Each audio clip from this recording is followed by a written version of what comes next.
Bonjour à tous. Aujourd'hui, on va s'intéresser à quelque chose d'absolument fascinant, ce système incroyable qui nous permet de ressentir, de penser, de vivre tout simplement. On parle bien sûr du système nerveux, notre propre centre de commande interne. Ça a l'air d'une question toute simple, hein? Et pourtant, la réponse, elle est d'une complexité folle. Pensez-y une seconde. Chaque son, chaque image, le chaud, le froid, tout ça, c'est ce système qui le décode pour nous. Et cette citation, elle résume ça parfaitement. Le simple fait de sentir l'eau sur sa peau ou le vent, des choses qu'on n'en remarque même plus, eh bien, ce sont en réalité des petits miracles de communication qui se passent à l'intérieur de nous, tous orchestrés par notre système nerveux. Allez, c'est parti, on va voir d'un peu plus près comment ce fameux centre de commande est organisé pour tout gérer. On le compare souvent à un ordinateur, et c'est une bonne image pour commencer. Il capte des infos, il analyse, il envoie des ordres pour que le corps s'adapte. Mais, soyons clairs, c'est un ordinateur biologique infiniment plus puissant et subtil que n'importe quelle machine. Alors en gros, comment ça marche? C'est assez simple dans son architecture de base. D'un côté, on a le chef d'orchestre, le système nerveux central. C'est le cerveau et la moelle épinière. C'est là que les décisions sont prises. Et de l'autre, il y a le système nerveux périphérique, qui est en fait tout le réseau de nerfs. Eux, ce sont les messagers qui font circuler les infos dans les deux sens. Ok, on a le centre de décision et le réseau de messagers. Mais comment ces messages voyagent-ils concrètement? Qu'est-ce qui transporte l'information? Eh bien voilà la star du spectacle, le neurone. C'est l'unité de base, la cellule nerveuse. Imaginez des milliards et des milliards de minuscules câbles vivants, tous connectés les uns aux autres. C'est ça, notre réseau. Et pour voir à quel point ce réseau est rapide, l'arc réflexe, c'est l'exemple parfait. C'est une véritable autoroute de l'information. Quand on touche quelque chose de brûlant, par exemple, le message ne perd même pas de temps à monter jusqu'au cerveau. Non, non, c'est la moelle épinière qui gère l'urgence, qui dit aux muscles «retire-toi», et c'est seulement après que le cerveau est mis au courant. C'est un mécanisme de survie d'une efficacité redoutable. Et ce qui est fou, c'est l'échelle de tout ça.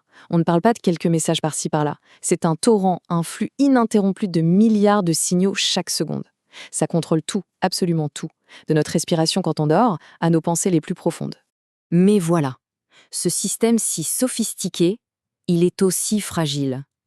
Alors, qu'est-ce qui arrive quand il y a un grain de sable dans l'engrenage? Quand il flanche? Et les problèmes peuvent être très variés.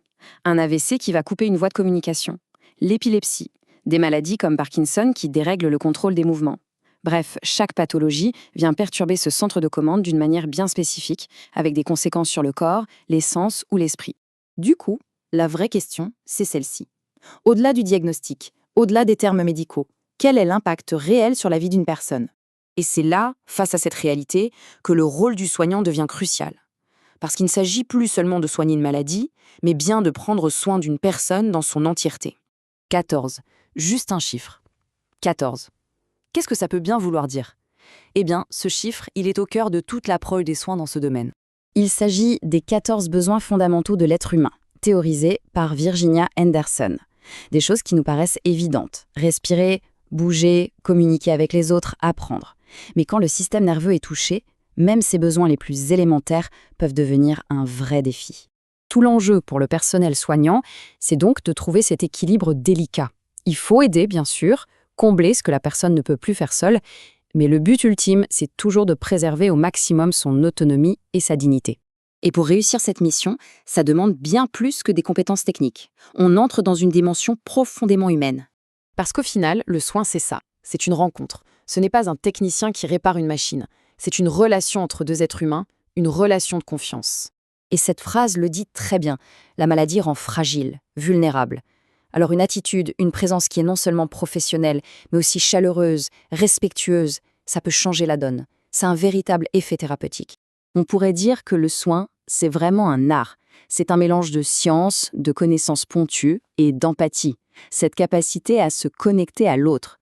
Pour conclure, on revient au point de départ. Ce fameux système nerveux, ce n'est pas juste une mécanique qui nous fait fonctionner. C'est le socle de ce que nous sommes, de notre identité, de nos émotions, de notre rapport au monde.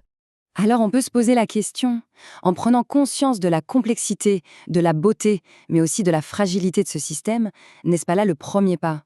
Le premier pas pour mieux prendre soin de soi et aussi pour mieux prendre soin des autres. Merci de votre écoute.